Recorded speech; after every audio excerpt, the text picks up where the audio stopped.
The Dunwich Horror. Part 1. Gorgons and hydras and chimeras, dire stories of Celino and the Harpies, may reproduce themselves in the brain of superstition, but they were there before. They are transcripts, types. The archetypes are in us and eternal. How else should the recital of that which we know in a waking sense to be false come to affect us at all? Is it that we naturally conceive terror from such objects, considered in their capacity of being able to inflict upon us bodily injury? Oh, least of all. These terrors are of older standing. They date beyond body, or without the body they would have been the same. That the kind of fear here treated is purely spiritual, that it is strong in proportion as it is objectless on earth, that it predominates in the period of our sinless infancy, are difficulties the solution of which might afford some probable insight into our anti-mundane condition, and a peep at least into the shadowland of pre-existence. Charles Lamb, Witches and Other Night Fears. 1. When a traveler in north-central Massachusetts takes the wrong fork at the junction of the Aylesbury Pike just beyond Dean's Corners, he comes upon a lonely and curious country. The ground gets higher, and the briar-bordered stone walls press closer and closer against the ruts of the dusty, curving road. The trees of the frequent forest belt seem too large, and the wild weeds, brambles, and grasses attain a luxuriance not often found in settled regions. At the same time the planted fields appear singularly few and barren, while the sparsely scattered houses wear a surprising uniform aspect of age, squalor, and dilapidation. Without knowing why, one hesitates to ask directions from the gnarled, solitary figures spied now and then on crumbling doorsteps or in the sloping, rock-strewn meadows. Those figures are so silent and furtive that one feels somehow confronted by forbidden things, with which it would be better to have nothing to do. When a rise in the road brings the mountains in view above the deep woods, the feeling of strange uneasiness is increased. The summits are too rounded and symmetrical to give a sense of comfort and naturalness, and sometimes the sky silhouettes with especial clearness the queer circles of tall stone pillars with which most of them are crowned. Gorges and ravines of problematical depth intersect the way, and the crude wooden bridges always seem of dubious safety. When the road dips again, there are stretches of marshland that one instinctively dislikes, and indeed almost fears at evening, when unseen whippoorwills chatter and the fireflies come out in abnormal profusion to dance to the raucous, creepily insistent rhythms of stridently piping bullfrogs. The thin, shining line of the Miskatonic's upper reaches has an oddly serpent-like suggestion as it winds close to the feet of the domed hills among which it rises. As the hills draw nearer, one heeds their wooded sides more than their stone-crowned tops. Those sides loom up so darkly and precipitously that one wishes they would keep their distance, but there is no road by which to escape them. Across a covered bridge, one sees a small village huddled between the stream and the vertical slope of Round Mountain, and wonders at the cluster of rotting gambrel roofs bespeaking an earlier architectural period than that of the neighboring region. It is not reassuring to see, on a closer glance, that most of the houses are deserted and falling to ruin, and that the broken steepled church now harbors the one slovenly mercantile establishment of the hamlet. One dreads to trust the tenebrous tunnel of the bridge, yet there is no way to avoid it. Once across, it is hard to prevent the impression of a faint, malign odor about the village street, as of the massed mold and decay of centuries. It is always a relief to get clear of the place, and to follow the narrow road around the base of the hills and across the level country beyond till it rejoins the Aylesbury Pike. Afterward, one sometimes learns that one has been through Dunwich. Outsiders visit Dunwich as seldom as possible, and since a certain season of horror, All the signboards pointing toward it have been taken down. The scenery, judged by any ordinary aesthetic canon, is more than commonly beautiful, yet there is no influx of artists or summer tourists. 2 centuries ago, when talk of witch blood, Satan worship, and strange forest presences was not laughed at, it was the custom to give reasons for avoiding the locality. In our sensible age, since the Dunwich horror of 1928 was hushed up by those who had the town's and the world's welfare at heart, people shun it without knowing exactly why. Perhaps one reason, though it cannot apply to uninformed strangers, is that the natives are now repellently decadent, having gone far along that path of retrogression so common in many New England backwaters. They have come to form a race by themselves, with the well-defined mental and physical stigmata of degeneracy and inbreeding. The average of their intelligence is woefully low, whilst their annals reek of overt viciousness and of half-hidden murders, incests, and deeds of almost unnameable violence and perversity. The old gentry, representing the 2 or 3 armigerous families which came from Salem in 1692, have kept somewhat above the general level of decay, though many branches are sunk into the sordid populace so deeply that only their names remain as a key to the origin they disgrace. Some of the Whateleys and Bishops still send their eldest sons to Harvard and Miskatonic, though those sons seldom return to the mouldering gambrel roofs under which they and their ancestors were born. No one, even those who have the facts concerning the recent horror, can say just what is the matter with Dunwich, though old legends speak of unhallowed rites and conclaves of the Indians, amidst which they called forbidden shapes of shadow out of the great rounded hills, and made wild orgiastic prayers that were answered by loud crackings and rumblings from the ground below. In 1747, the Reverend Abijah Hoadley, newly come to the Congregational Church at Dunwich village, preached a memorable sermon on the close presence of Satan and his imps, in which he said, "It must be allowed that these blasphemies of an infernal train of demons are matters of too common knowledge to be denied. The cursed voices of Azazel and Buzrael, of Beelzebub and Belial, being heard from underground by above a score of credible witnesses now living.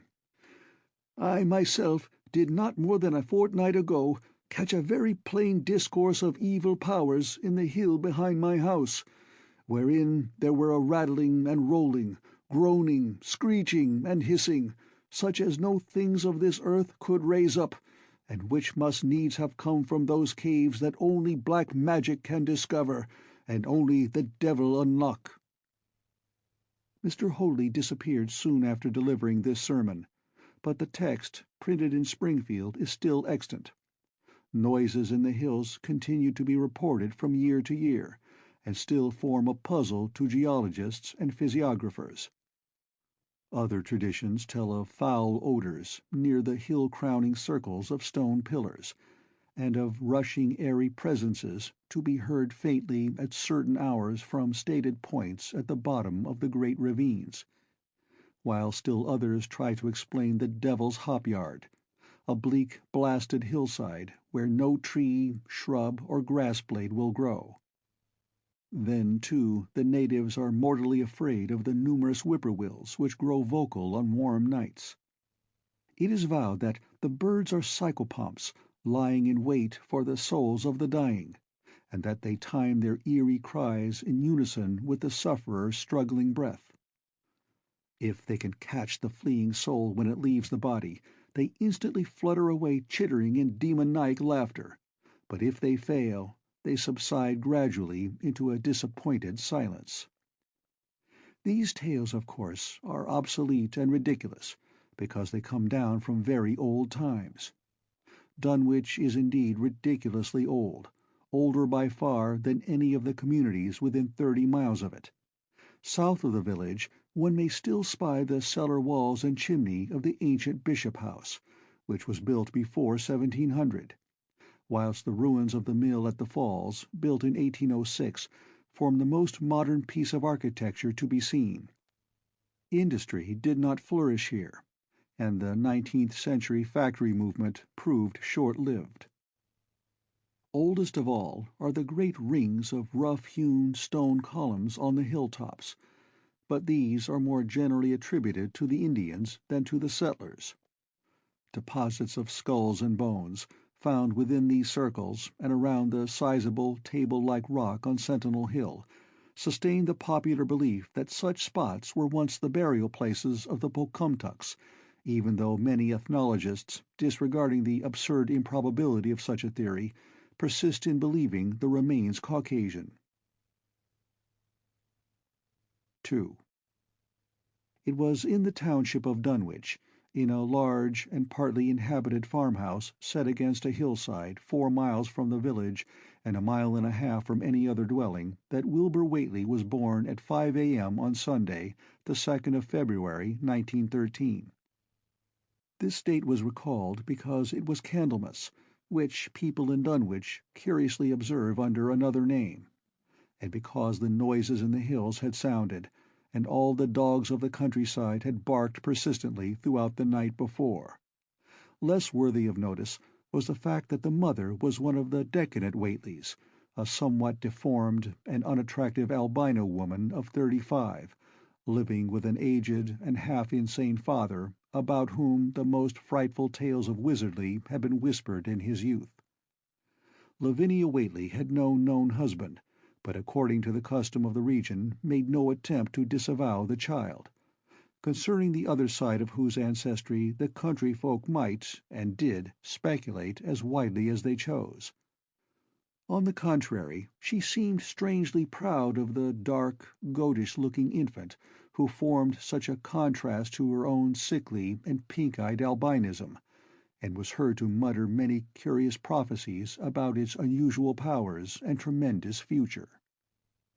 Lavinia was one who would be apt to mutter such things, for she was a lone creature, given to wandering amidst thunderstorms in the hills, and trying to read the great odorous books which her father had inherited through 2 centuries of Whateleys, and which were fast falling to pieces with age and wormholes. She had never been to school, but was filled with disjointed scraps of ancient lore that old Whately had taught her. The remote farmhouse had always been feared because of old Whately's reputation for black magic, and the unexplained death by violence of Mrs. Whately when Lavinia was 12 years old had not helped to make the place popular.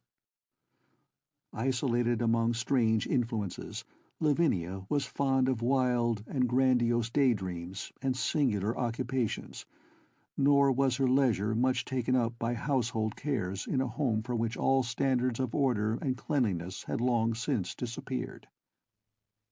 There was a hideous screaming which echoed above even the hill noises and the dogs barking on the night Wilbur was born, but no known doctor or midwife presided at his coming. Neighbors knew nothing of him till a week afterward, when old Whately drove his sleigh through the snow into Dunwich village, and discoursed incoherently to the group of loungers at Osborne's general store. There seemed to be a change in the old man, an added element of furtiveness in the clouded brain which subtly transformed him from an object to a subject of fear, though he was not one to be perturbed by any common family event. Amidst it all he showed some trace of the pride later noticed in his daughter, and what he said of the child's paternity was remembered by many of his hearers years afterward. "I don't keer what folks think. If Lavinia's boy looked like his pa, he wouldn't look like nothin' you expect. You needn't think the only folks is the folks hereabouts. Lavinia's read some, and has seed some things the most you only tell about. I calculate her man is as good a husband as you can find this side of Aylesbury, and if you knowed as much about the hills as I do, you wouldn't ask no better church weddin' nor hern. Let me tell you somethin'. Some day you folks'll hear a child of Lavinia's a-callin' its father's name on the top of Sentinel Hill." The only persons who saw Wilbur during the first month of his life were old Zechariah Whately of the undecayed Whateleys and Earl Sawyer's common-law wife, Mamie Bishop. Mamie's visit was frankly one of curiosity, and her subsequent tales did justice to her observations. But Zechariah came to lead a pair of Alderney cows which old Whately had bought of his son Curtis. This marked the beginning of a course of cattle buying on the part of small Wilbur's family, which ended only in 1928, when the Dunwich horror came and went. Yet at no time did the ramshackle Whately barn seem overcrowded with livestock. There came a period when people were curious enough to steal up and count the herd that grazed precariously on the steep hillside above the old farmhouse, and they could never find more than 10 or 12 anemic, bloodless-looking specimens. Evidently some blight or distemper, perhaps sprung from the unwholesome pasturage or the diseased fungi and timbers of the filthy barn, caused a heavy mortality amongst the Whately animals. Odd wounds or sores, having something of the aspect of incisions, seemed to afflict the visible cattle, and once or twice during the earlier months certain callers fancied they could discern similar sores about the throats of the grey, unshaven old man and his slatternly, crinkly-haired albino daughter. In the spring after Wilbur's birth, Lavinia resumed her customary rambles in the hills, bearing in her misproportioned arms the swarthy child. Public interest in the Whateleys subsided after most of the country folk had seen the baby, and no one bothered to comment on the swift development which that newcomer seemed every day to exhibit. Wilbur's growth was indeed phenomenal, for within 3 months of his birth he had attained a size and muscular power not usually found in infants under a full year of age. His motions, and even his vocal sounds, showed a restraint and deliberateness highly peculiar in an infant, and no one was really unprepared when, at 7 months, he began to walk unassisted, with falterings which another month was sufficient to remove. It was somewhat after this time, on Halloween, that a great blaze was seen at midnight on the top of Sentinel Hill, where the old table-like stone stands amidst its tumulus of ancient bones. Considerable talk was started when Silas Bishop, of the undecayed bishops, mentioned having seen the boy running sturdily up that hill ahead of his mother about an hour before the blaze was remarked.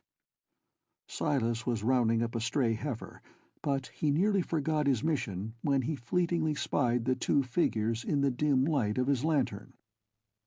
They darted almost noiselessly through the underbrush, and the astonished watcher seemed to think they were entirely unclothed. Afterward, he could not be sure about the boy, who may have had some kind of fringed belt and a pair of dark blue trunks or trousers on. Wilbur was never subsequently seen alive and conscious without complete and tightly buttoned attire, the disarrangement or threatened disarrangement of which always seemed to fill him with anger and alarm. His contrast with his squalid mother and grandfather in this respect was thought very notable until the horror of 1928 suggested the most valid of reasons. The next January gossips were mildly interested in the fact that Lavinia's black brat had commenced to talk, and at the age of only 11 months. His speech was somewhat remarkable, both because of its difference from the ordinary accents of the region, and because it displayed a freedom from infantile lisping of which many children of 3 or 4 might well be proud. The boy was not talkative, yet when he spoke he seemed to reflect some elusive element wholly unpossessed by Dunwich and its denizens. The strangeness did not reside in what he said, or even in the simple idioms he used, but seemed vaguely linked with his intonation or with the internal organs that produced the spoken sounds. His facial aspect, too, was remarkable for its maturity, for though he shared his mother's and grandfather's chinlessness, his firm and precociously shaped nose united with the expression on his large, dark, almost Latin eyes to give him an air of quasi-adulthood and well-nigh preternatural intelligence. He was, however, exceedingly ugly despite his appearance of brilliancy, there being something almost goatish or animalistic about his thick lips, large pored yellowish skin, coarse crinkly hair, and oddly elongated ears.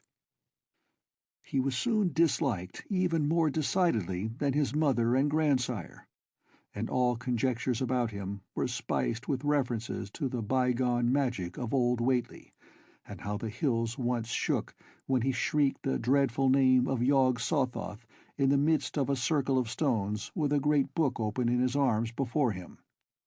Dogs abhorred the boy, and he was always obliged to take various defensive measures against their barking menace. 3. Meanwhile, old Whately continued to buy cattle without measurably increasing the size of his herd. He also cut timber and began to repair the unused parts of his house, a spacious, peaked-roofed affair whose rear end was buried entirely in the rocky hillside, and whose 3 least-ruined ground-floor rooms had always been sufficient for himself and his daughter. There must have been prodigious reserves of strength in the old man to enable him to accomplish so much hard labor, and though he still babbled dementedly at times, his carpentry seemed to show the effects of sound calculation.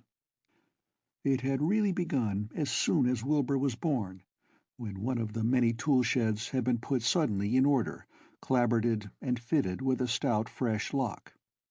Now, in restoring the abandoned upper story of the house, he was a no less thorough craftsman. His mania showed itself only in his tight boarding up of all the windows in the reclaimed section, though many declared that it was a crazy thing to bother with the reclamation at all.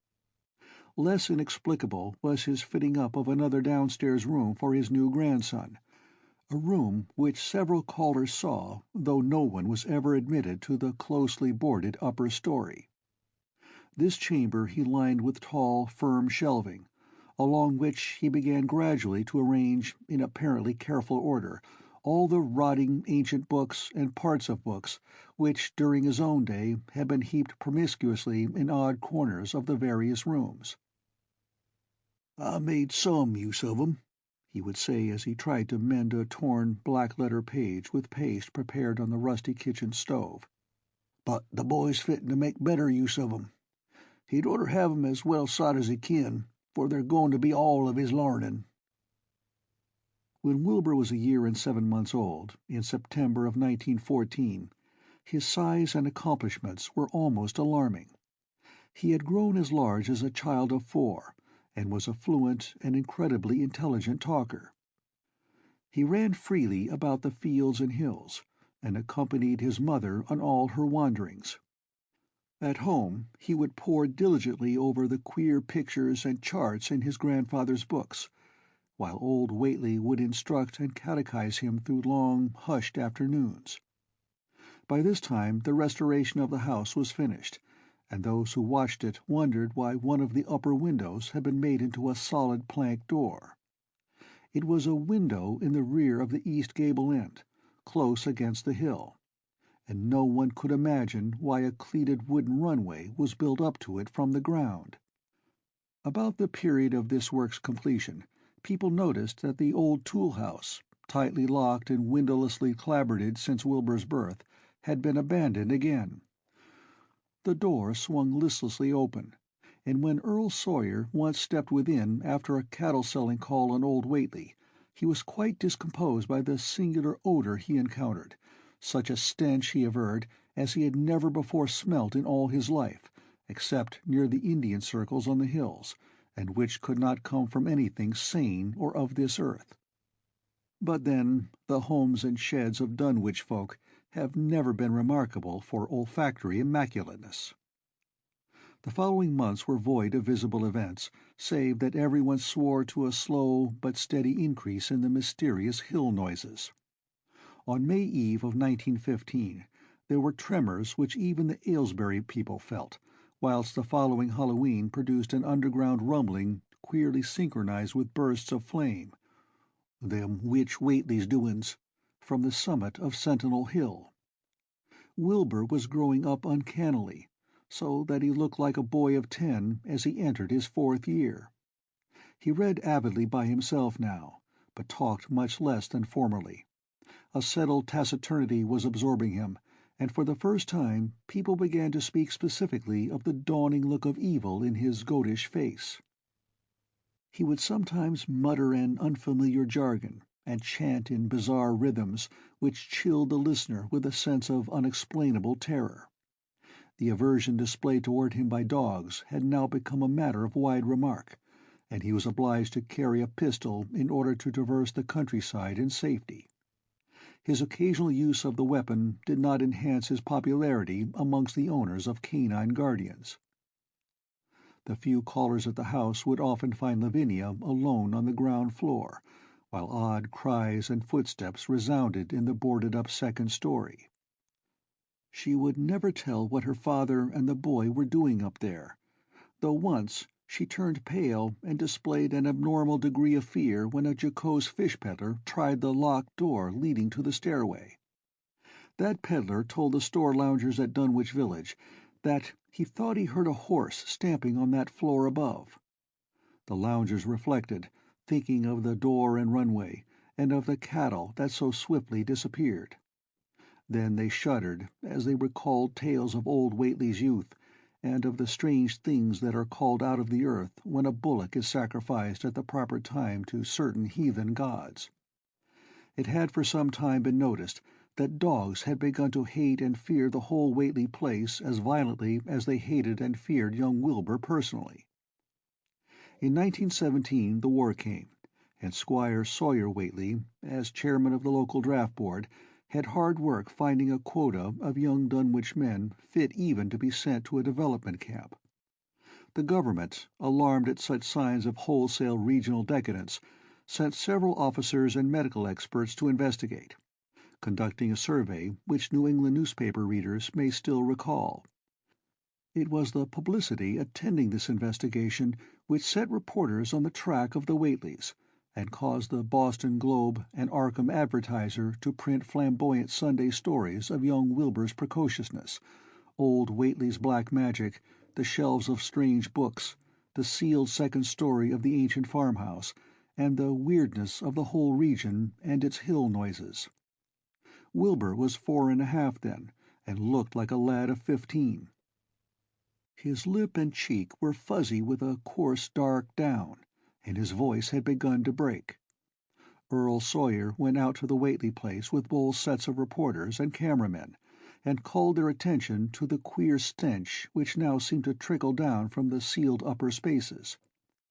It was, he said, exactly like the smell he had found in the tool shed abandoned when the house was finally repaired, and like the faint odors which he sometimes thought he caught near the stone circles on the mountains.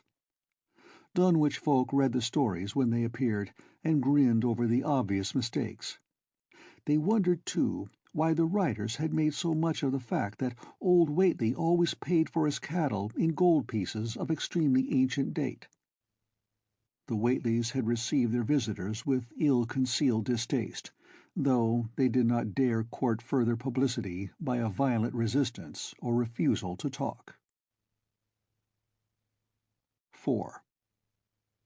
For a decade, the annals of the Whateleys sink indistinguishably into the general life of a morbid community used to their queer ways and hardened to their May Eve and All-Hallow orgies. Twice a year they would light fires on the top of Sentinel Hill, at which times the mountain rumblings would recur with greater and greater violence, while at all seasons there were strange and portentous doings at the lonely farmhouse. In the course of time, callers professed to hear sounds in the sealed upper story, even when all the family were downstairs, and they wondered how swiftly or how lingeringly a cow or bullock was usually sacrificed. There was talk of a complaint to the Society for the Prevention of Cruelty to Animals, but nothing ever came of it, since Dunwich folk are never anxious to call the outside world's attention to themselves. About 1923, when Wilbur was a boy of 10, whose mind, voice, stature, and bearded face gave all the impressions of maturity, a second great siege of carpentry went on at the old house. It was all inside the sealed upper part, and from bits of discarded lumber people concluded that the youth and his grandfather had knocked out all the partitions and even removed the attic floor, leaving only one vast open void between the ground story and the peaked roof. They had torn down the great central chimney, too, and fitted the rusty range with a flimsy outside tin stovepipe. In the spring after this event, old Whately noticed the growing number of whippoorwills that would come out of Cold Spring Glen to chirp under his window at night. He seemed to regard the circumstance as one of great significance, and told the loungers at Osborne's that he thought his time had almost come. "They whistle jest in tune with my breathin' now," he said, "and I guess they're gettin' ready to ketch my soul. They know it's a-goin' out, and don't calc'late to miss it. You'll know, boys, arter I'm gone, whether they get me or not. If they do, they'll keep us singin' and laughin' till break o' day. If they don't, they'll kinder quiet down like. I expect them and the souls they hunts fer have some pretty tough tussles sometimes." On Lammas night, 1924, Dr. Houghton of Aylesbury was hastily summoned by Wilbur Whately, who had lashed his one remaining horse through the darkness and telephoned from Osborne's in the village. He found old Whately in a very grave state, with a cardiac action and stertorous breathing that told of an end not far off. The shapeless albino daughter and oddly bearded grandson stood by the bedside, whilst from the vacant abyss overhead there came a disquieting suggestion of a rhythmical surging or lapping, as of the waves on some level beach. The doctor, though, was chiefly disturbed by the chattering night-birds outside, a seemingly limitless legion of whippoorwills that cried their endless message in repetitions timed diabolically to the wheezing gasps of the dying man. It was uncanny and unnatural. Too much, thought Dr. Houghton, like the whole of the region he had entered so reluctantly in response to the urgent call. Toward 1 o'clock, old Whately gained consciousness, and interrupted his wheezing to choke out a few words to his grandson. "More space, Willie, more space soon. You grows, and that grows faster. It'll be ready to sarve you soon, boy. Open up the gates to Yog Sothoth with the long chant that you'll find on page 751 of the complete edition, and then put a match to the prison. Fire from earth can't burn it nohow." He was obviously quite mad. After a pause, during which the flock of whippoorwills outside adjusted their cries to the altered tempo, while some indications of the strange hill noises came from afar off, he added another sentence or two. "Feed it regular, Willie, and mind the quantity, but don't let it grow too fast for the place, for if it busts quarters or gets out afore you opens to Yog Sothoth, it's all over and no use. Only them from beyont can make it multiply and work. Only them, the old uns as wants to come back." But speech gave place to gasps again, and Lavinia screamed at the way the whippoorwills followed the change. It was the same for more than an hour, when the final throaty rattle came. Dr. Houghton drew shrunken lids over the glazing grey eyes as the tumult of birds faded imperceptibly to silence. Lavinia sobbed, but Wilbur only chuckled whilst the hill noises rumbled faintly. "They didn't get him," he muttered in his heavy bass voice. Wilbur was by this time a scholar of really tremendous erudition in his one-sided way, and was quietly known by correspondence to many librarians in distant places where rare and forbidden books of old days are kept. He was more and more hated and dreaded around Dunwich because of certain youthful disappearances which suspicion laid vaguely at his door, but was always able to silence inquiry through fear, or through use of that fund of old-time gold which still, as in his grandfather's time, went forth regularly and increasingly for cattle buying. He was now tremendously mature of aspect, and his height, having reached the normal adult limit, seemed inclined to wax beyond that figure. In 1925, when a scholarly correspondent from Miskatonic University called upon him one day and departed pale and puzzled, he was fully 6 3/4 feet tall.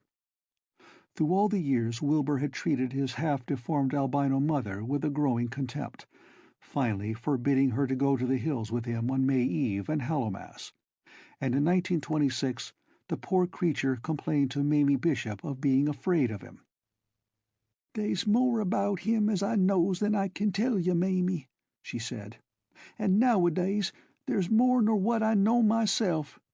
I vow afore God I don't know what he wants nor what he's a-trying to do." That Halloween the hill noises sounded louder than ever, and fire burned on Sentinel Hill as usual, but people paid more attention to the rhythmical screaming of vast flocks of unnaturally belated whippoorwills, which seemed to be assembled near the unlighted Whately farmhouse. After midnight their shrill notes burst into a kind of pandemoniac cachinnation which filled all the countryside, and not until dawn did they finally quiet down. Then they vanished, hurrying southward where they were fully a month overdue. What this meant no one could quite be certain till later. None of the country folk seemed to have died, but poor Lavinia Whately, the twisted albino, was never seen again. In the summer of 1927, Wilbur repaired 2 sheds in the farmyard and began moving his books and effects out to them. Soon afterward, Earl Sawyer told the loungers at Osborne's that more carpentry was going on in the Whately farmhouse. Wilbur was closing all the doors and windows on the ground floor, and seemed to be taking out partitions as he and his grandfather had done upstairs 4 years before. He was living in one of the sheds, and Sawyer thought he seemed unusually worried and tremulous. People generally suspected him of knowing something about his mother's disappearance, and very few ever approached his neighborhood now. His height had increased to more than 7 feet, and showed no signs of ceasing its development. The Dunwich Horror. 5. The following winter brought an event no less strange than Wilbur's first trip outside the Dunwich region. Correspondence with the Widener Library at Harvard, the Bibliothèque Nationale in Paris, the British Museum, the University of Buenos Aires, and the library of Miskatonic University at Arkham had failed to get him the loan of a book he desperately wanted. So at length he set out in person, shabby, dirty, bearded, and uncouth of dialect, to consult the copy at Miskatonic, which was the nearest to him geographically. Almost 8 feet tall, and carrying a cheap new valise from Osborne's general store, this dark and goatish gargoyle appeared one day in Arkham in quest of the dreaded volume kept under lock and key at the college library. The hideous Necronomicon of the mad Arab Alhazred in Olaus Wormius Latin version, as printed in Spain in the 17th century. He had never seen a city before, but had no thought save to find his way to the university grounds, where, indeed, he passed heedlessly by the great white-fanged watchdog that barked with unnatural fury and enmity and tugged frantically at its stout chain. Wilbur had with him the priceless but imperfect copy of Dr. Dee's English version, which his grandfather had bequeathed him, and upon receiving access to the Latin copy, he at once began to collate the 2 texts with the aim of discovering a certain passage which would have come on the 751st page of his own defective volume. This much he could not civilly refrain from telling the librarian, the same erudite Henry Armitage, A.M. Miskatonic, Ph.D. Princeton, Litt.D. Johns Hopkins, who had once called at the farm, and who now politely plied him with questions. He was looking, he had to admit, for a kind of formula or incantation containing the frightful name Yog-Sothoth, and it puzzled him to find discrepancies, duplications, and ambiguities which made the matter of determination far from easy. As he copied the formula he finally chose, Dr. Armitage looked involuntarily over his shoulder at the open pages, the left-hand one of which, in the Latin version, contained such monstrous threats to the peace and sanity of the world. "Nor is it to be thought," ran the text as Armitage mentally translated it, "that man is either the oldest or the last of earth's masters, or that the common bulk of life and substance walks alone. The old ones were, the old ones are, and the old ones shall be. Not in the spaces we know, but between them. They walk serene and primal, undimensioned and to us unseen. Yog-Sothoth knows the gate. Yog-Sothoth is the gate. Yog-Sothoth is the key and guardian of the gate. Past, present, future, all are one in Yog-Sothoth. He knows where the old ones broke through of old, and where they shall break through again. He knows where they have trod earth's fields, and where they still tread them, and why no one can behold them as they tread. By their smell can men sometimes know them near, but of their semblance can no man know, saving only in the features of those they have begotten on mankind, and of those are there many sorts, differing in likeness from man's truest eidolon to that shape without sight or substance which is they. They walk unseen and foul in lonely places, where the words have been spoken and the rites howled through at their seasons. The wind gibbers with their voices, and the earth mutters with their consciousness. They bend the forest and crush the city, yet may not forest or city behold the hand that smites. Kadath in the cold waste hath known them, and what man knows Kadath?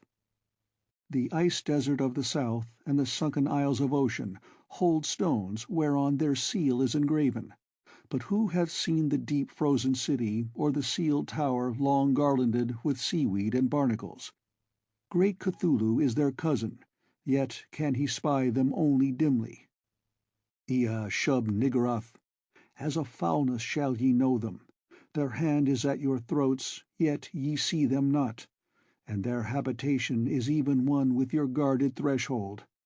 Yog-Sothoth is the key to the gate, whereby the spheres meet. Man rules now where they ruled once. They shall soon rule where man rules now. After summer is winter, and after winter summer. They wait patient and potent, for here shall they reign again. Dr. Armitage, associating what he was reading with what he had heard of Dunwich and its brooding presences, and of Wilbur Whately and his dim, hideous aura that stretched from a dubious birth to a cloud of probable matricide, felt a wave of fright as tangible as a draught of the tomb's cold clamminess.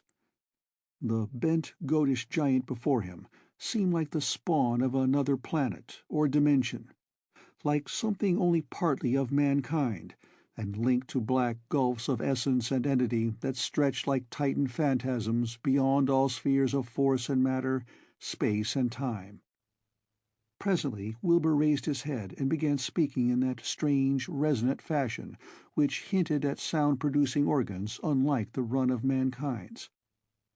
"Mr. Armitage," he said, "I calculate I've got to take that book home. They's things in it I've got to try under sartain conditions that I can't get here, and it'd be a mortal sin to let a red-tape rule hold me up. Let me take it along, sir, and I'll swar there won't nobody know the difference. I don't need to tell you I'll take good keer of it. It wa'n't me that put this D copy in the shape it is." He stopped as he saw firm denial on the librarian's face, and his own goatish features grew crafty. Armitage, half ready to tell him he might make a copy of what parts he needed, thought suddenly of the possible consequences and checked himself. There was too much responsibility in giving such a being the key to such blasphemous outer spheres. Whately saw how things stood, and tried to answer lightly. "Well, all right, if you feel that way about it. Maybe Harvard won't be so fussy as you be." And without saying more, he rose and strode out of the building, stooping at each doorway.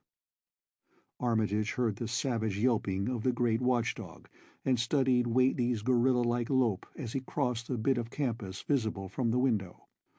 He thought of the wild tales he had heard, and recalled the old Sunday stories in the Advertiser.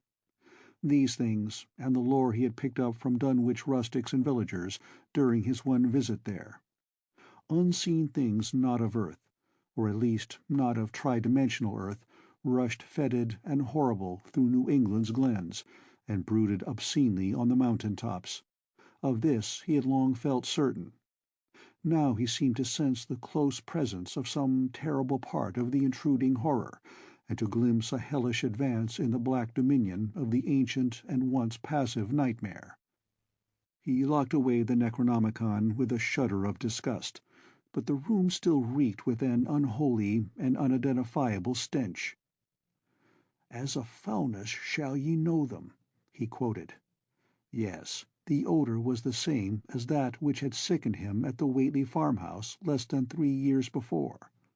He thought of Wilbur, goatish and ominous, once again, and laughed mockingly at the village rumors of his parentage. "Inbreeding," Armitage muttered half aloud to himself. "Great God, what simpletons! Show them Arthur Macken's great god Pan, and they'll think it a common Dunwich scandal. But what thing, what cursed shapeless influence on or off this three-dimensional earth, was Wilbur Whately's father? Born on Candlemas, 9 months after May Eve of 1912, when the talk about the queer earth noises reached clear to Arkham. What walked on the mountains that May night? What Rudmas horror fastened itself on the world in half-human flesh and blood? During the ensuing weeks, Dr. Armitage set about to collect all possible data on Wilbur Whately and the formless presences around Dunwich. He got in communication with Dr. Houghton of Aylesbury, who had attended old Whately in his last illness, and found much to ponder over in the grandfather's last words as quoted by the physician. A visit to Dunwich village failed to bring out much that was new, but a close survey of the Necronomicon in those parts which Wilbur had sought so avidly seemed to supply new and terrible clues to the nature, methods, and desires of the strange evil so vaguely threatening this planet. Talks with several students of archaic lore in Boston, and letters to many others elsewhere, gave him a growing amazement which passed slowly through varied degrees of alarm to a state of really acute spiritual fear.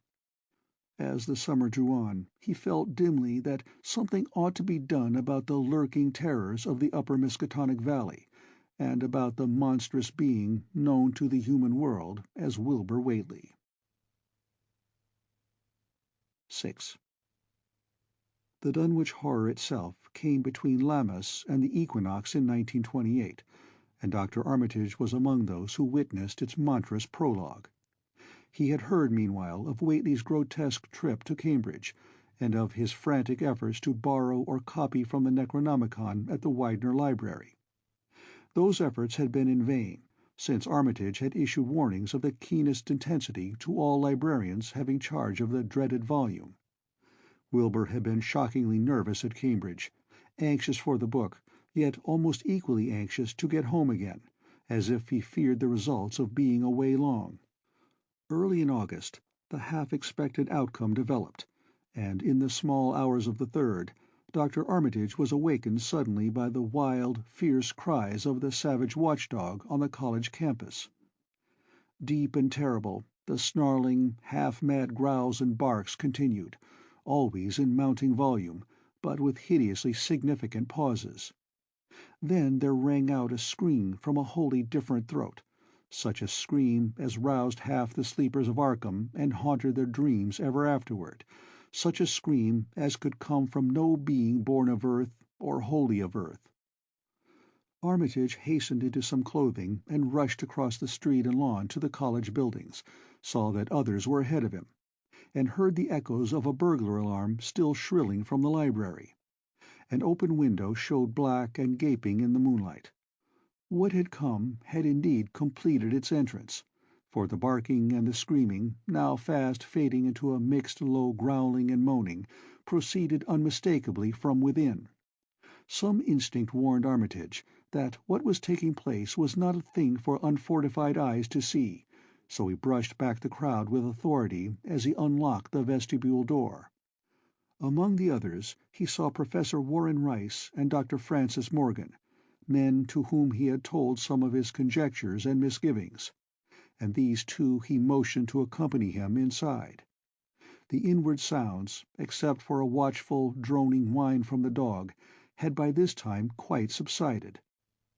But Armitage now perceived with a sudden start that a loud chorus of whippoorwills among the shrubbery had commenced a damnably rhythmical piping, as if in unison with the last breath of a dying man. The building was full of a frightful stench which Dr. Armitage knew too well, and the three men rushed across the hall to the small genealogical reading room whence the low whining came. For a second nobody dared to turn on the light. Then Armitage summoned up his courage and snapped the switch. One of the three, it is not certain which, shrieked aloud at what sprawled before them among disordered tables and overturned chairs. Professor Rice declares that he wholly lost consciousness for an instant, though he did not stumble or fall. The thing that lay half-bent on its side in a fetid pool of greenish-yellow ichor and tarry stickiness was almost 9 feet tall, and the dog had torn off all the clothing and some of the skin. It was not quite dead, but twitched silently and spasmodically, while its chest heaved in monstrous unison with the mad piping of the expectant whippoorwills outside. Bits of shoe-leather and fragments of apparel were scattered about the room, and just inside the window an empty canvas sack lay where it had evidently been thrown. Near the central desk a revolver had fallen, a dented but undischarged cartridge later explaining why it had not been fired. The thing itself, however, crowded out all other images at the time. It would be trite and not wholly accurate to say that no human pen could describe it, but one may properly say that it could not be vividly visualized by anyone whose ideas of aspect and contour are too closely bound up with the common life-forms of this planet and of the 3 known dimensions. It was partly human, beyond a doubt, with very man-like hands and head, and the goatish, chinless face had the stamp of the Whateleys upon it. But the torso and lower parts of the body were teratologically fabulous, so that only generous clothing could ever have enabled it to walk on earth unchallenged or uneradicated. Above the waist it was semi-anthropomorphic, though its chest, where the dog's rending paws still rested watchfully, had the leathery, reticulated hide of a crocodile or alligator. The back was piebald with yellow and black, and dimly suggested the squamous covering of certain snakes. Below the waist, though, it was the worst, for here all human resemblance left off and sheer fantasy began. The skin was thickly covered with coarse black fur, and from the abdomen a score of long greenish-gray tentacles with red sucking mouths protruded limply. Their arrangement was odd, and seemed to follow the symmetries of some cosmic geometry unknown to Earth or the solar system. On each of the hips, deep set in a kind of pinkish ciliated orbit, was what seemed to be a rudimentary eye, whilst in lieu of a tail there depended a kind of trunk or feeler, with purple annular markings, and with many evidences of being an undeveloped mouth or throat. The limbs, save for their black fur, roughly resembled the hind legs of prehistoric Earth's giant saurians, and terminated in ridgy veined pads that were neither hooves nor claws. When the thing breathed, its tail and tentacles rhythmically changed color, as if from some circulatory cause normal to the non-human side of its ancestry. In the tentacles this was observable as a deepening of the greenish tinge, whilst in the tail it was manifest as a yellowish appearance, which alternated with a sickly greyish-white in the spaces between the purple rings. Of genuine blood there was none, only the fetid greenish-yellow ichor which trickled along the painted floor beyond the radius of the stickiness, and left a curious discoloration behind it. As the presence of the 3 men seemed to rouse the dying thing, it began to mumble without turning or raising its head. Dr. Armitage made no written record of its mouthings, but asserts confidently that nothing in English was uttered. At first the syllables defied all correlation with any speech of Earth, but toward the last there came some disjointed fragments, evidently taken from the Necronomicon, that monstrous blasphemy in quest of which the thing had perished. Those fragments, as Armitage recalls them, ran something like "Ngai, Nga-ga, Bug, Shagug, Yah, Yog Sothoth, Yog Sothoth. They trailed off into nothingness as the whippoorwill shrieked in rhythmical crescendos of unholy anticipation. Then came a halt in the gasping, and the dog raised his head in a long, lugubrious howl. A change came over the yellow, goatish face of the prostrate thing, and the great black eyes fell in appallingly. Outside the window, the shrilling of the whippoorwills had suddenly ceased, and above the murmurs of the gathering crowd there came the sound of a panic-struck whirring and fluttering. Against the moon, vast clouds of feathery watchers rose and raced from sight, frantic at that which they had sought for prey. All at once the dog started up abruptly, gave a frightened bark, and leapt nervously out the window by which it had entered. A cry rose from the crowd, and Dr. Armitage shouted to the men outside that no one must be admitted till the police or medical examiner came. He was thankful that the windows were just too high to permit of peering in, and drew the dark curtains carefully down over each one. By this time 2 policemen had arrived, and Dr. Morgan, meeting them in the vestibule, was urging them for their own sakes to postpone entrance to the stench-filled reading-room till the examiner came and the prostrate thing could be covered up. Meanwhile, frightful changes were taking place on the floor. One need not describe the kind and rate of shrinkage and disintegration that occurred before the eyes of Dr. Armitage and Professor Rice. But it is permissible to say that, aside from the external appearance of face and hands, the really human elements in Wilbur Whately must have been very small. When the medical examiner came, there was only a sticky whitish mass on the painted boards, and the monstrous odor had nearly disappeared. Apparently, Whately had had no skull or bony skeleton, at least in any true or stable sense. He had taken somewhat after his unknown father. 7. Yet all this was only the prologue of the actual Dunwich horror. Formalities were gone through by bewildered officials, abnormal details were duly kept from press and public, and men were sent to Dunwich and Aylesbury to look up property and notify any who might be heirs of the late Wilbur Whately. They found the countryside in great agitation, both because of the growing rumblings beneath the domed hills, and because of the unwanted stench and the surging, lapping sounds which came increasingly from the great empty shell formed by Whately's boarded-up farmhouse. Earl Sawyer, who tended the horse and cattle during Wilbur's absence, had developed a woefully acute case of nerves. The officials devised excuses not to enter the noisome boarded place, and were glad to confine their survey of the deceased's living quarters, the newly mended sheds, to a single visit. They filed a ponderous report at the courthouse in Aylesbury, and litigations concerning heirship are said to be still in progress amongst the innumerable Whateleys, decayed and undecayed, of the upper Miskatonic Valley.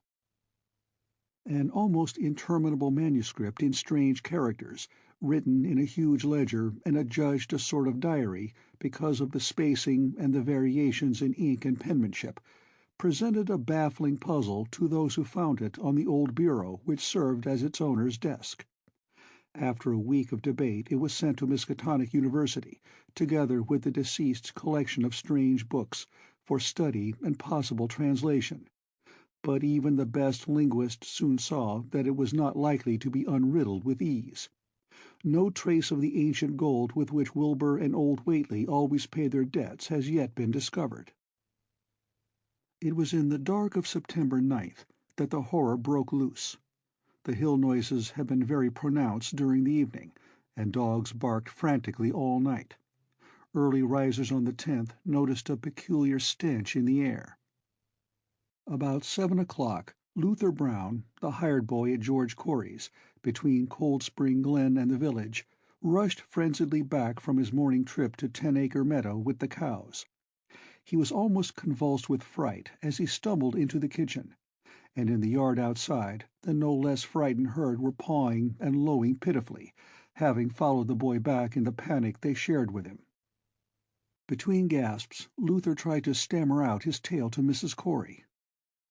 "Up thar in the rud beyont the glen, Miss Corey, there's somethin' been thar. It smells like thunder, and all the bushes and little trees is pushed back from the rud, like that a house been moved along of it. And that ain't the wust, nuther. They's prints in the rud, Miss Corey, great round prints as big as barrelheads, all sunk down deep like a elephant had been along, only they's a sight more nor 4 feet could make. I looked at one or two before I run, and I see every one was covered with lines spreadin' out from one place, like as if big palm leaf fans, twice or 3 times as big as any they is, had of being pounded down into the road. And the smell was awful, like what it is around Wizard Whately's old house." Here he faltered, and seemed to shiver afresh with the fright that had sent him flying home. Mrs. Corey, unable to extract more information, began telephoning the neighbors, thus starting on its rounds the overture of panic that heralded the major terrors. When she got Sally Sawyer, housekeeper at Seth Bishop's, the nearest place to Whately's, it became her turn to listen instead of transmit. For Sally's boy Chauncey, who slept poorly, had been up on the hill toward Whately's, and had dashed back in terror after one look at the place, and at the pasturage where Mr. Bishop's cows had been left out all night. "Yes, Miss Corey," came Sally's tremulous voice over the party wire. "Chancey, he just come back a-postin', and couldn't half talk for bein' scairt. He says old Whately's house is all blowed up, with the timbers scattered round like they'd been dynamite inside. Only the bottom floor ain't through, but is all covered with a kind o' tar-like stuff that smells awful and drips down off'n the edges onto the ground where the side timbers is blowed away. And they's awful kinder marks in the yard, too, great round marks, bigger round than a hogshead, and all sticky with stuff like is on the blowed-up house. Chancey, he says they leads off into the medders, where a great swath wider'n a barn is matted down, and all the stun walls tumbled every which way wherever it goes. And he says he, Miss Corey, as how he sought to look for Seth's cows, frightened as he was, and found 'em in the upper pasture nigh the Devil's Hop yard in an awful shape. Half on 'em's clean gone, and nigh half of them what's left is sucked most dry of blood, with sores on 'em like they's been on Whately's cattle ever since Lavinia's black brat was born. Seth, he's gone out now to look at 'em, though I'll vow he won't keer to get very nigh Wizard Whately's. Chancey didn't look keerful to see where the big matted down swath led arter it left the pasturage, but he says he thinks it pinted towards the Glen Rud to the village. I tell you, Miss Corey, they's somethin' abroad as hadn't orter be abroad, and I for one think that Black Wilbur Whately, as come to the bad end he desarved, is at the bottom of the breedin' of it. He wa'n't all human hisself, I always says to everybody, and I think he and old Whately must have raised somethin' in that there nailed-up house as ain't even so human as he was. They's always been unseen things around Dunwich, livin' things, as ain't human and ain't good for human folks. The ground was a-talkin' last night, and towards mornin' Chancey he heard the whippoorwills so loud in Cold Spring Glen he couldn't sleep none. Then he thought he heerd another faint-like sound over toward Wizard Whately's, a kind o' rippin' or tearin' o' wood, like some big box or crate was bein' opened fur off. What with this and that, he didn't get to sleep at all till sun-up, and no sooner was he up this mornin' but he's got to go over to Whately's and see what's the matter. He's seein' enough, I tell you, Miss Corey. This don't mean no good, and I think as all the men folks ought to git up a party and do somethin'. I know somethin's awful's about, and feel my time is nigh, though only God knows just what it is." "Did your Luther take account of whar them big tracks led to? No? Well, Miss Corey, if they was on the Glen Rud this side of the glen, and ain't got to your house yet, I calculate they must go into the glen itself. They would do that. I allus says Cold Spring Glen ain't no healthy nor decent place. The whippoorwills and fireflies there never did act like they was creatures o' God, and they's them as says you can hear strange things a-rushin' and a-talkin' in the air down thar if you stand in the right place, atween the Rock Falls and Bear's Den." By that noon fully three-quarters of the men and boys of Dunwich were trooping over the roads and meadows between the new-made Whately ruins and Cold Spring Glen, examining in horror the vast, monstrous prints, the maimed bishop cattle, the strange, noisome wreck of the farmhouse, and the bruised, matted vegetation of the fields and roadsides. Whatever had burst loose upon the world had assuredly gone down into the great sinister ravine, for all the trees on the banks were bent and broken, and a great avenue had been gouged in the precipice-hanging underbrush. It was as though a house, launched by an avalanche, had slid down through the tangled growths of the almost vertical slope. From below no sound came, but only a distant, undefinable fetor, and it is not to be wondered at that the men preferred to stay on the edge and argue, rather than descend and beard the unknown cyclopean horror in its lair. 3 dogs that were with the party had barked furiously at first, but seemed cowed and reluctant when near the glen. Someone telephoned the news to the Aylesbury Transcript, but the editor, accustomed to wild tales from Dunwich, did no more than concoct a humorous paragraph about it, an item soon afterward reproduced by the Associated Press. That night everyone went home, and every house and barn was barricaded as stoutly as possible. Needless to say, no cattle were allowed to remain in open pasturage. About 2 in the morning a frightful stench and the savage barking of the dogs awakened the household at Elmer Fry's, on the eastern edge of Cold Spring Glen, and all agreed that they could hear a sort of muffled swishing or lapping sound from somewhere outside. Mrs. Fry proposed telephoning the neighbors, and Elmer was about to agree when the noise of splintering wood burst in upon their deliberations. It came apparently from the barn, and was quickly followed by a hideous screaming and stamping amongst the cattle. The dogs slavered and crouched close to the feet of the fear-numbed family. Fry lit a lantern through force of habit, but knew it would be death to go out into that black farmyard. The children and the women folk whimpered, kept from screaming by some obscure, vestigial instinct of defense which told them their lives depended on silence. At last the noise of the cattle subsided to a pitiful moaning, and a great snapping, crashing, and crackling ensued. The Frys, huddled together in the sitting-room, did not dare to move until the last echoes died away far down in Cold Spring Glen. Then, amidst the dismal moans from the stable and the demoniac piping of late whippoorwills in the glen, Selina Fry tottered to the telephone and spread what news she could of the second phase of the horror. The next day all the countryside was in a panic, and cowed, uncommunicative groups came and went where the fiendish thing had occurred. 2 tightened swaths of destruction stretched from the glen to the Fry farmyard. Monstrous prints covered the bare patches of ground, and one side of the old red barn had completely caved in. Of the cattle, only about a quarter could be found and identified. Some of these were in curious fragments, and all that survived had to be shot. Earl Sawyer suggested that help be asked from Aylesbury or Arkham, but others maintained it would be of no use. Old Zebulon Whately, of a branch that hovered about halfway between soundness and decadence, made darkly wild suggestions about rites that ought to be practiced on the hilltops. He came of a line where tradition ran strong, and his memories of chantings in the great stone circles were not altogether connected with Wilbur and his grandfather. Darkness fell upon a stricken countryside too passive to organize for real defense.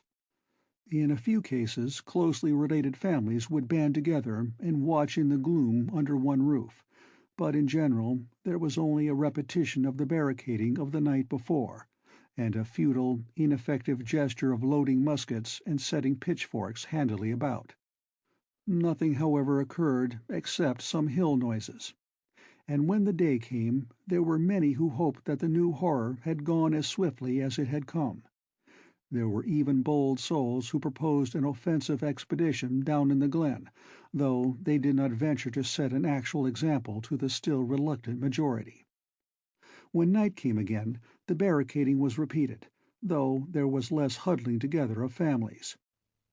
In the morning, both the Fry and the Seth Bishop households reported excitement among the dogs, and vague sounds and stenches from afar, while early explorers noted with horror a fresh set of the monstrous tracks in the road skirting Sentinel Hill.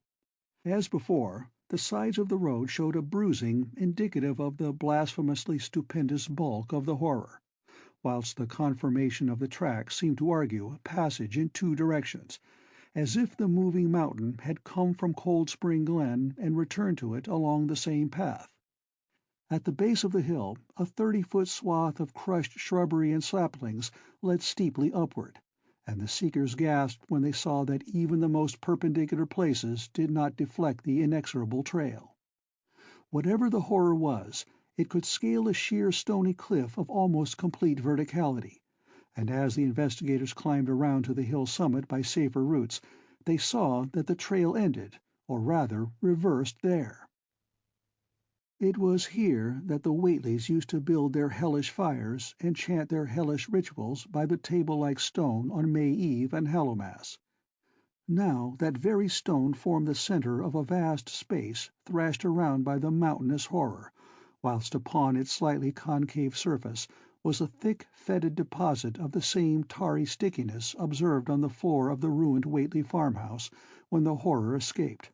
Men looked at one another and muttered. Then they looked down the hill. Apparently the horror had descended by a route much the same as that of its ascent. To speculate was futile. Reason, logic, and normal ideas of motivation stood confounded. Only old Zebulon, who was not with the group, could have done justice to the situation or suggested a plausible explanation. Thursday night began much like the others, but it ended less happily. The whippoorwills in the glen had screamed with such unusual persistence that many could not sleep, and about 3 a.m. all the party telephones rang tremulously. Those who took down the receivers heard a fright-mad voice shriek out, "Help! Oh, my God!" and some thought a crashing sound followed the breaking off of the exclamation. There was nothing more. No one dared do anything, and no one knew till morning whence the call came. Then those who had heard it called everyone on the line, and found that only the Frys did not reply.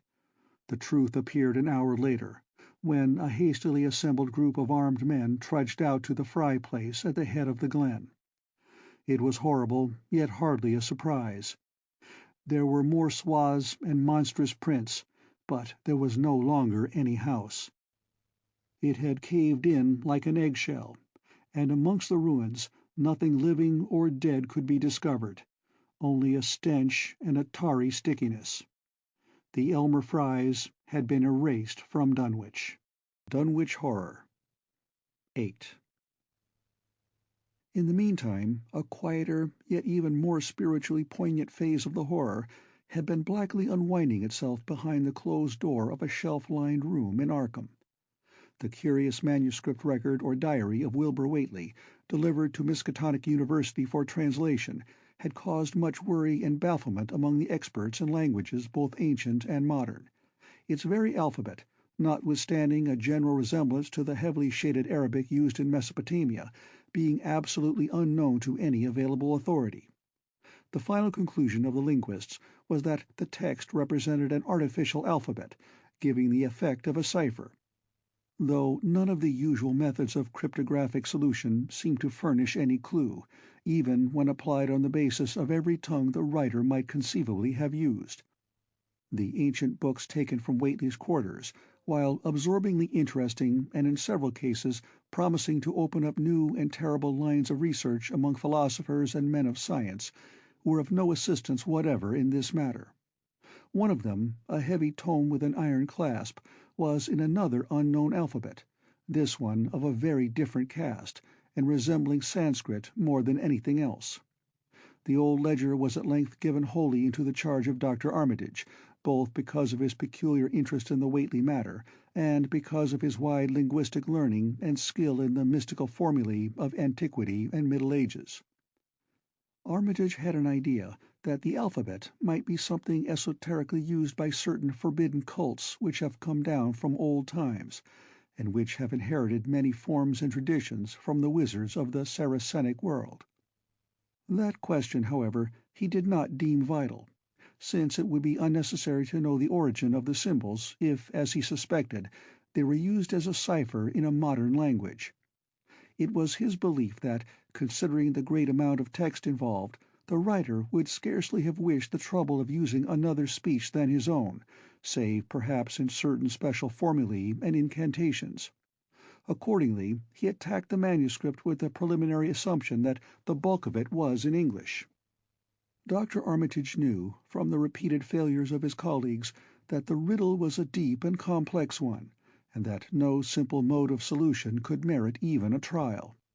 All through late August he fortified himself with the massed lore of cryptography, drawing upon the fullest resources of his own library, and waiting night after night amidst the arcana of Trithemius' Polygraphia, Giambattista Porta's De Furtivis Literatum Notis, de Visionaire's Trait de Chiffre, Falconer's Cryptomenesis Patefacta, Davies and Thickness's 18th-century treatises, and such fairly modern authorities as Blair, von Martin, and Kluber's Cryptographic.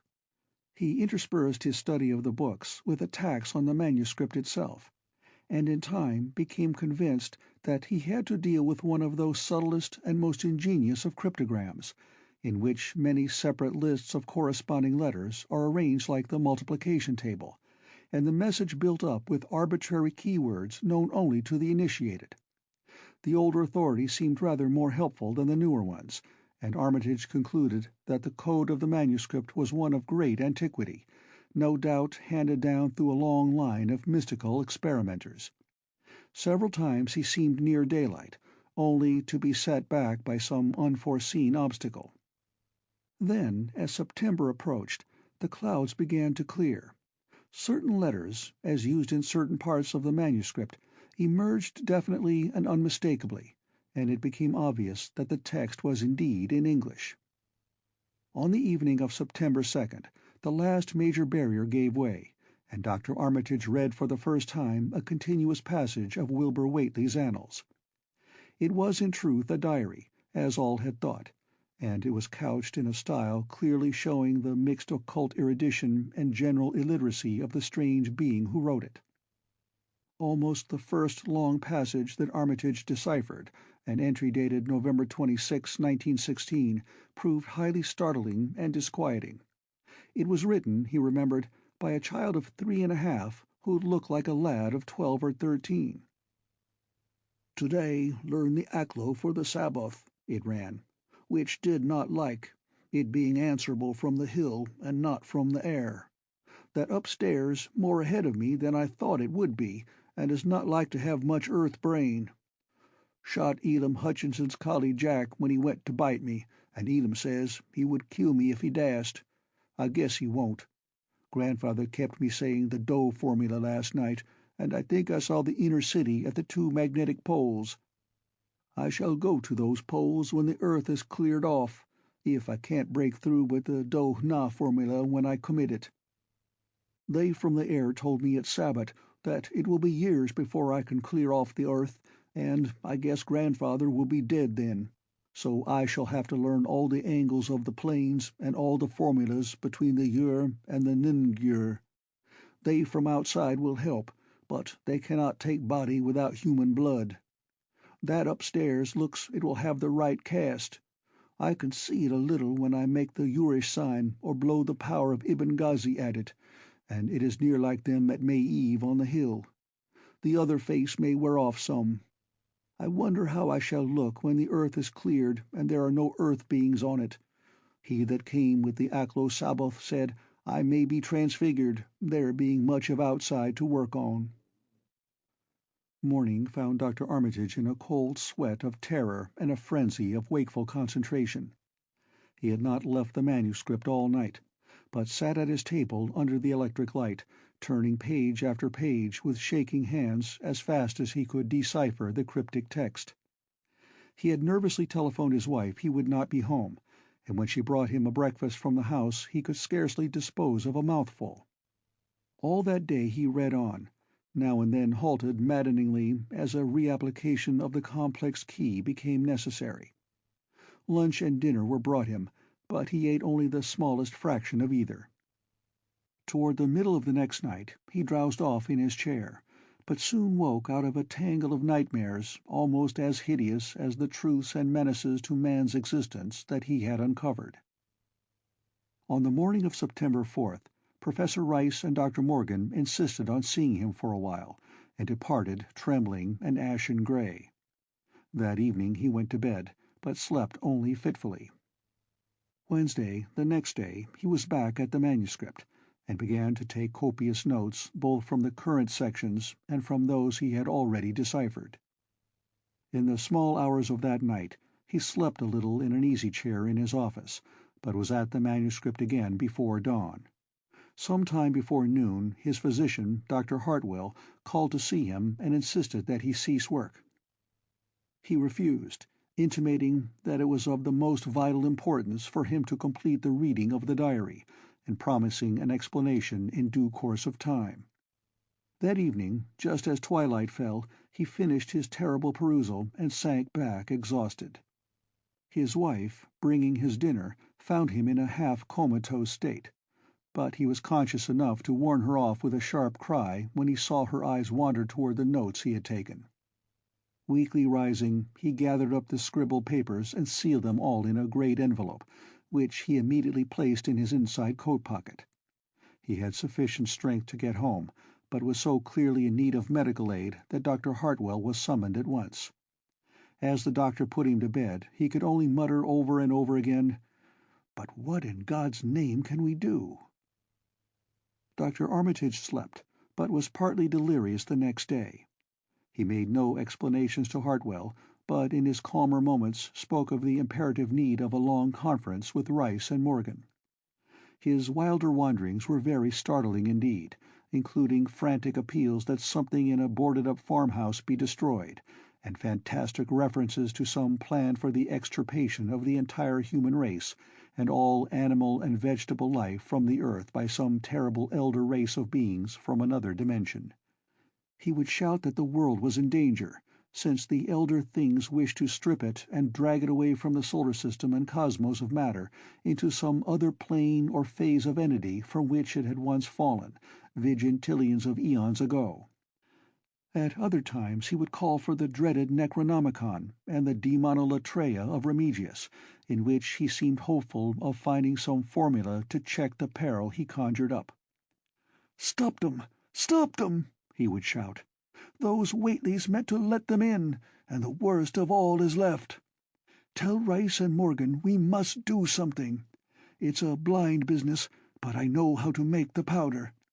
It hasn't been fed since the 2nd of August, when Wilbur came here to his death, and at that rate—" But Armitage had a sound physique despite his 73 years, and slept off his disorder that night without developing any real fever. He woke late Friday, clear of head, though sober, with a gnawing fear and tremendous sense of responsibility. Saturday afternoon he felt able to go over to the library and summon Rice and Morgan for a conference, and the rest of that day and evening the three men tortured their brains in the wildest speculation and the most desperate debate. Strange and terrible books were drawn voluminously from the stacked shelves and from secure places of storage, and diagrams and formulae were copied with feverish haste and in bewildering abundance. Of skepticism there was none. All three had seen the body of Wilbur Whately as it lay on the floor in a room of that very building, and after that not one of them could feel even slightly inclined to treat the diary as a madman's raving. Opinions were divided as to notifying the Massachusetts State Police, and the negative finally won. There were things involved which simply could not be believed by those who had not seen a sample, as indeed was made clear during certain subsequent investigations. Late at night the conference disbanded without having developed a definite plan, but all day Sunday Armitage was busy comparing formulae and mixing chemicals obtained from the college laboratory. The more he reflected on the hellish diary, the more he was inclined to doubt the efficacy of any material agent in stamping out the entity which Wilbur Whately had left behind him, the earth-threatening entity which, unknown to him, was to burst forth in a few hours and become the memorable Dunwich horror. Monday was a repetition of Sunday with Dr. Armitage, for the task in hand required an infinity of research and experiment. Further consultations of the monstrous diary brought about various changes of plan, and he knew that even in the end a large amount of uncertainty must remain. By Tuesday he had a definite line of action mapped out, and believed he would try a trip to Dunwich within a week. Then on Wednesday the great shock came. Tucked obscurely away in a corner of the Arkham Advertiser was a facetious little item from the Associated Press, telling what a record-breaking monster the bootleg whiskey of Dunwich had raised up. Armitage, half stunned, could only telephone for Rice and Morgan. Far into the night they discussed, and the next day was a whirlwind of preparation on the part of them all. Armitage knew he would be meddling with terrible powers, yet saw that there was no other way to annul the deeper and more malign meddling which others had done before him. 9. Friday morning, Armitage, Rice, and Morgan set out by motor for Dunwich, arriving at the village about 1 in the afternoon. The day was pleasant, but even in the brightest sunlight a kind of quiet dread and portent seemed to hover about the strangely domed hills and the deep, shadowy ravines of the stricken region. Now and then, on some mountain top, a gaunt circle of stones could be glimpsed against the sky. From the air of hushed fright at Osborne's store they knew something hideous had happened, and soon learned of the annihilation of the Elmer Fry house and family. Throughout that afternoon they rode around Dunwich, questioning the natives concerning all that had occurred, and seeing for themselves with rising pangs of horror the drear Fry ruins with their lingering traces of the tarry stickiness, the blasphemous tracks in the Fry yard, the wounded Seth Bishop cattle, and the enormous swaths of disturbed vegetation in various places. The trail up and down Sentinel Hill seemed to Armitage of almost cataclysmic significance, and he looked long at the sinister, altar-like stone on the summit. At length the visitors, apprised of a party of state police which had come from Aylesbury that morning in response to the first telephone reports of the Fry tragedy, decided to seek out the officers and compare notes as far as practicable. This, however, they found more easily planned than performed, since no sign of the party could be found in any direction. There had been 5 of them in a car, but now the car stood empty near the ruins in the Fry yard. The natives, all of whom had talked with the policeman, seemed at first as perplexed as Armitage and his companions. Then old Sam Hutchins thought of something and turned pale, nudging Fred Farr and pointing to the dank, deep hollow that yawned close by. "God," he gasped, "I telled 'em not ter go down into the glen, and I never thought nobody'd do it with them tracks and that smell and the whippoorwills a-screechin' down thar in the dark o' noonday." A cold shudder ran through the natives and visitors alike, and every ear seemed strained in a kind of instinctive, unconscious listening. Armitage, now that he had actually come upon the horror and its monstrous work, trembled with the responsibility he felt to be his. Night would soon fall, and it was then that the mountainous blasphemy lumbered upon its eldritch course. Negotium perambulans in tenebris. The old librarian rehearsed the formulae he had memorized, and clutched the paper containing the alternative ones he had not memorized. He saw that his electric flashlight was in working order. Rice, beside him, took from a valise a metal sprayer of the sort used in combating insects, whilst Morgan uncased the big-game rifle on which he relied despite his colleague's warnings that no material weapon would be of help. Armitage, having read the hideous diary, knew painfully well what kind of a manifestation to expect, but he did not add to the fright of the Dunwich people by giving any hints or clues. He hoped that it might be conquered without any revelation to the world of the monstrous thing it had escaped. As the shadows gathered, the natives commenced to disperse homeward, anxious to bar themselves indoors, despite the present evidence that all human locks and bolts were useless before a force that could bend trees and crush houses when it chose. They shook their heads at the visitors' plan to stand guard at the Fry ruins near the glen, and as they left had little expectancy of ever seeing the watchers again. There were rumblings under the hills that night, and the whippoorwills piped threateningly. Once in a while a wind, sweeping up out of Cold Spring Glen, would bring a touch of ineffable fetor to the heavy night air, such a fetor as all three of the watchers had smelled once before, when they stood above a dying thing that had passed for 15 years and a half as a human being. But the looked-for terror did not appear. Whatever was down there in the glen was biding its time, and Armitage told his colleagues it would be suicidal to try to attack it in the dark. Morning came wanly, and the night sound ceased. It was a gray, bleak day, with now and then a drizzle of rain, and heavier clouds seemed to be piling themselves up beyond the hills to the northwest. The men from Arkham were undecided what to do. Seeking shelter from the increasing rainfall beneath one of the few undestroyed Fry outbuildings, they debated the wisdom of waiting, or of taking the aggressive and going down into the glen in quest of their nameless, monstrous quarry. The downpour waxed in heaviness, and distant peals of thunder sounded from far horizons. Sheet lightning shimmered, and then a forky bolt flashed near at hand, as if descending into the accursed glen itself. The sky grew very dark, and the watchers hoped that the storm would prove a short, sharp one, followed by clear weather. It was still gruesomely dark when, not much over an hour later, a confused babble of voices sounded down the road. Another moment brought to view a frightened group of more than a dozen men, running, shouting, and even whimpering hysterically. Someone in the lead began sobbing out words, and the Arkham men started violently when those words developed a coherent form. "Oh, my God, the voice choked out. "It's a-going again, and this time by day. It's out and a-moving this very minute, and only the Lord knows when it'll be on us all." The speaker panted into silence, but another took up his message. "Nigh on an hour ago, Zeb Whately here heard the phone a-ringing, and it was Miss Corey, George's wife, that lives down by the junction. She says the hired boy Luther was out driving in the cows from the storm arter the big bolt, when he sees all the trees a-bending at the mouth of the glen, opposite side ter this, and smelt the same awful smell like he smelt when he found the big tracks last Monday morning. And he says, there was a swishing, lapping sound, more nor what the bending trees and bushes could make, and all on a sudden the trees along the rud begun ter get pushed one side, and they was a awful stomping and splashing in the mud. But mind ye, Luther he didn't see nothing at all, only just the bending trees and underbrush.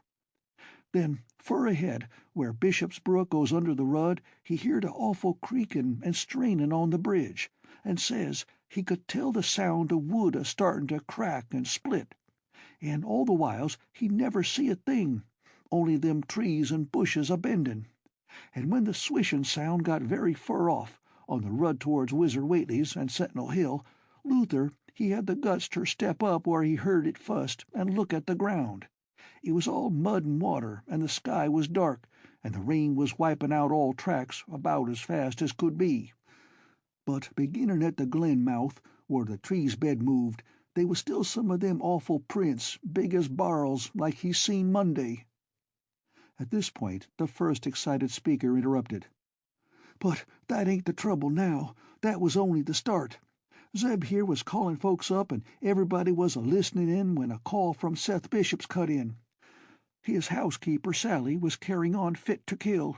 She just see the trees a-bending beside the rud, and says they was a kind of mushy sound, like a elephant puffing and treading, a-heading fur the house.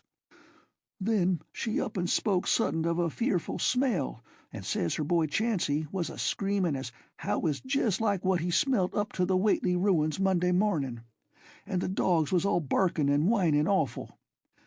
And then she let out a turrible yell, and says the shed down the rud had just caved in, like the storm had blowed it over, only the wind wa'n't strong enough to do that. Everybody was a-listening, and you could hear lots of folks on the wire a-gasping.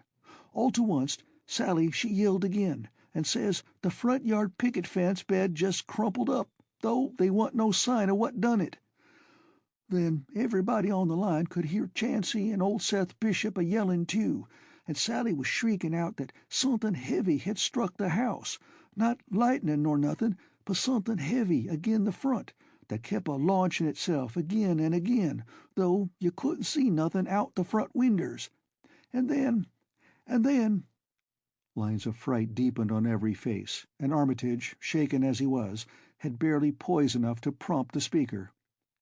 And then Sally, she yelled out, 'Oh, help, the house is a-cavin' in,' and on the wire we could hear a turrible crashin' and a hull flock a-screamin', just like when Elmer Fry's place was took, only wuss."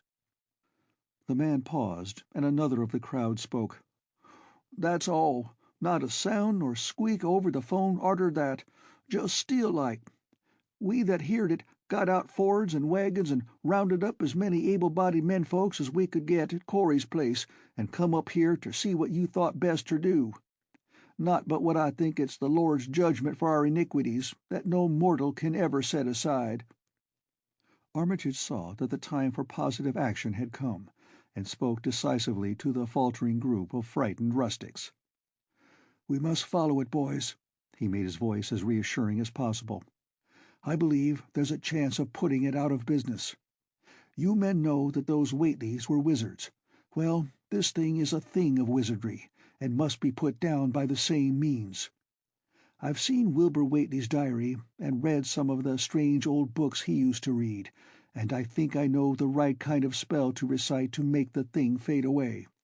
Of course, one can't be sure, but we can always take a chance. It's invisible, I knew it would be, but there's a powder in this long-distance sprayer that might make it show up for a second. Later on, we'll try it. It's a frightful thing to have alive, but it isn't as bad as what Wilbur would have let in if he'd lived longer. You'll never know what the world has escaped. Now we've only this one thing to fight, and it can't multiply. It can, though, do a lot of harm, so we mustn't hesitate to rid the community of it. We must follow it, and the way to begin is to go to the place that has just been wrecked. Let somebody lead the way. I don't know your roads very well, but I've an idea there might be a shorter cut across lots. How about it?" The men shuffled about a moment, and then Earl Sawyer spoke softly, pointing with a grimy finger through the steadily lessening rain. "I guess you can get to Seth Bishop's quickest by cutting across the lower medder here, wading the brook at the low place, and climbing through Carrier's mowin' and the timber lot beyont. That comes out on the upper rud, mighty nigh Seth's, a leetle t'other side." Armitage, with Rice and Morgan, started to walk in the direction indicated, and most of the natives followed slowly. The sky was growing lighter, and there were signs that the storm had worn itself away. When Armitage inadvertently took a wrong direction, Joe Osborne warned him and walked ahead to show the right one.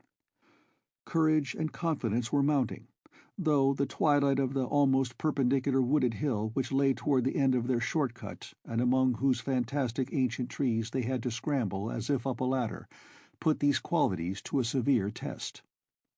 At length they emerged on a muddy road to find the sun coming out. They were a little beyond the Seth Bishop place, but bent trees and hideously unmistakable tracks showed what had passed by. Only a few moments were consumed in surveying the ruins just around the bend. It was the Fry incident all over again, and nothing dead or living was found in either of the collapsed shells which had been the Bishop house and barn. No one cared to remain there amidst the stench and tarry stickiness, but all turned instinctively to the line of horrible prints leading on toward the wrecked Whately farmhouse and the altar-crowned slopes of Sentinel Hill. As the men passed the site of Wilbur Whately's abode, they shuddered visibly, and seemed again to mix hesitancy with their zeal. It was no joke tracking down something as big as a house that one could not see, but that had all the vicious malevolence of a demon. Opposite the base of Sentinel Hill the tracks left the road, and there was a fresh bending and matting visible along the broad swath marking the monster's former route to and from the summit. Armitage produced a pocket telescope of considerable power and scanned the steep green side of the hill. Then he handed the instrument to Morgan, whose sight was keener. After a moment of gazing, Morgan cried out sharply, passing the glass to Earl Sawyer and indicating a certain spot on the slope with his finger. Sawyer, as clumsy as most non-users of optical devices are, fumbled a while, but eventually focused the lenses with Armitage's aid. When he did so, his cry was less restrained than Morgan's had been. "God Almighty, the grass and bushes is a-movin'. It's a-goin' up, slow-like, creepin' up ter the top this minute. Heaven only knows what fer." Then the germ of panic seemed to spread among the seekers. It was one thing to chase the nameless entity, but quite another to find it. Spells might be all right, but suppose they weren't? Voices began questioning Armitage about what he knew of the thing, and no reply seemed quite to satisfy. Everyone seemed to feel himself in close proximity to phases of nature and of being utterly forbidden, and wholly outside the sane experience of mankind. 10. In the end, the three men from Arkham, old, white-bearded Dr. Armitage, stocky, iron-gray Professor Rice, and lean, youngish Dr. Morgan, ascended the mountain alone. After much patient instruction regarding its focusing and use, they left the telescope with the frightened group that remained in the road. And as they climbed, they were watched closely by those among whom the glass was passed around. It was hard going, and Armitage had to be helped more than once. High above the toiling group, the great swath trembled as its hellish maker repassed with snail-like deliberateness. Then it was obvious that the pursuers were gaining. Curtis Whately, of the undecayed branch, was holding the telescope when the Arkham party detoured radically from the swath. He told the crowd that the men were evidently trying to get to a subordinate peak which overlooked the swath at a point considerably ahead of where the shrubbery was now bending. This indeed proved to be true, and the party were seen to gain the minor elevation only a short time after the invisible blasphemy had passed it. Then Wesley Corey, who had taken the glass, cried out that Armitage was adjusting the sprayer which Rice held, and that something must be about to happen. The crowd stirred uneasily, recalling that this sprayer was expected to give the unseen horror a moment of visibility. 2 or 3 men shut their eyes, but Curtis Whately snatched back the telescope and strained his vision to the utmost. He saw that Rice, from the party's point of vantage above and behind the entity, had an excellent chance of spreading the potent powder with marvelous effect. Those without the telescope saw only an instant's flash of gray cloud, a cloud about the size of a moderately large building, near the top of the mountain. Curtis, who had held the instrument, dropped it with a piercing shriek into the ankle-deep mud of the road. He reeled and would have crumpled to the ground had not 2 or 3 others seized and steadied him. All he could do was moan half inaudibly, "Oh, oh, great God, that... There was a pandemonium of questioning, and only Henry Wheeler thought to rescue the fallen telescope and wipe it clean of mud. Curtis was past all coherence, and even isolated replies were almost too much for him. "Bigger'n a barn, all made of squirmin' ropes. Hull thing sort of shaped like a hen's egg, bigger'n anything, with dozens of legs like hogs' heads that half shut up when they step. Nothing solid about it, all like jelly, and made of separate wrigglin' ropes pushed close together. Great bulgin' eyes all over it, 10 or 20 mouths or trunks a-stickin' out all along the sides, big as stovepipes, and all a-tossin' and openin' and shuttin', all gray, with kinder blue or purple rings, and God in heaven, that half-face on top." This final memory, whatever it was, proved too much for poor Curtis, and he collapsed completely before he could say more. Fred Farr and Will Hutchins carried him to the roadside and laid him on the damp grass. Henry Wheeler, trembling, turned the rescue telescope on the mountain to see what he might. Through the lenses were discernible 3 tiny figures, apparently running toward the summit as fast as the steep incline allowed. Only these, nothing more. Then everyone noticed a strangely unseasonable noise in the deep valley behind, and even in the underbrush of Sentinel Hill itself. It was the piping of unnumbered whippoorwills, and in their shrill chorus there seemed to lurk a note of tense and evil expectancy. Earl Sawyer now took the telescope and reported the three figures as standing on the topmost ridge, virtually level with the altar stone but at a considerable distance from it. One figure, he said, seemed to be raising its hands above its head at rhythmic intervals. And as Sawyer mentioned the circumstance, the crowd seemed to hear a faint, half-musical sound from the distance, as if a loud chant were accompanying the gestures. The weird silhouette on that remote peak must have been a spectacle of infinite grotesqueness and impressiveness, but no observer was in a mood for aesthetic appreciation. "I guess he's saying the spell," whispered Wheeler as he snatched back the telescope. The whippoorwills were piping wildly, and in a singularly curious irregular rhythm quite unlike that of the visible ritual. Suddenly the sunshine seemed to lessen without the intervention of any discernible cloud. It was a very peculiar phenomenon, and was plainly marked by all. A rumbling sound seemed brewing beneath the hills, mixed strangely with a concordant rumbling which clearly came from the sky. Lightning flashed aloft, and the wondering crowd looked in vain for the portents of storm. The chanting of the men from Arkham now became unmistakable, and Wheeler saw through the glass that they were all raising their arms in the rhythmic incantation.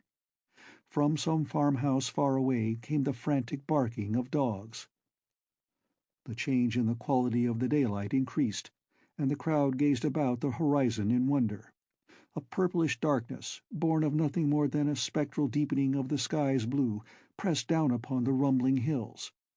Then the lightning flashed again, somewhat brighter than before, and the crowd fancied that it had showed a certain mistiness around the altar stone on the distant height. No one, however, had been using the telescope at that instant. The whippoorwills continued their irregular pulsation, and the men of Dunwich braced themselves tensely against some imponderable menace with which the atmosphere seemed surcharged. Without warning came those deep, cracked, raucous vocal sounds which will never leave the memory of the stricken group who heard them. Not from any human throat were they born, for the organs of man can yield no such acoustic perversions. Rather, one would have said they came from the pit itself, had not their source been so unmistakably the altar stone on the peak. It is almost erroneous to call them sounds at all, since so much of their ghastly, infra-bass timbre spoke to dim seats of consciousness and terror far subtler than the ear. Yet one must do so, since their form was indisputably, though vaguely, that of half-articulate words. They were loud as the rumblings and the thunder above which they echoed, yet did they come from no visible being. And because imagination might suggest a conjectural source in the world of non-visible beings, the huddled crowd at the mountain's base huddled still closer, and winced as if in expectation of a blow. Yugnai, Thufknaga, Yog Sototh, rang the hideous croaking out of space. Yabthink, Yeheye, Nugurkudle. The speaking impulse seemed to falter here, as if some frightful psychic struggle were going on. Henry Wheeler strained his eye at the telescope, but saw only the three grotesquely silhouetted human figures on the peak, all moving their arms furiously in strange gestures as their incantation drew near its culmination. From what black wells of acherontic fear or feeling, from what unplumbed gulfs of extra-cosmic consciousness or obscure, long-latent heredity were those half-articulate thunder-croakings drawn? Presently they began to gather renewed force and coherence as they grew in stark, utter, ultimate frenzy. Ya, yaha, ya,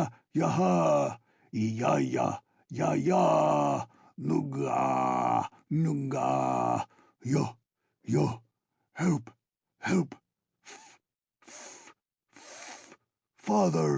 father, Yog Sothoth.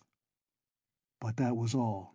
The pallid group in the road, still reeling at the indisputably English syllables that had poured quickly and thunderously down from the frantic vacancy beside that shocking altar stone, were never to hear such syllables again.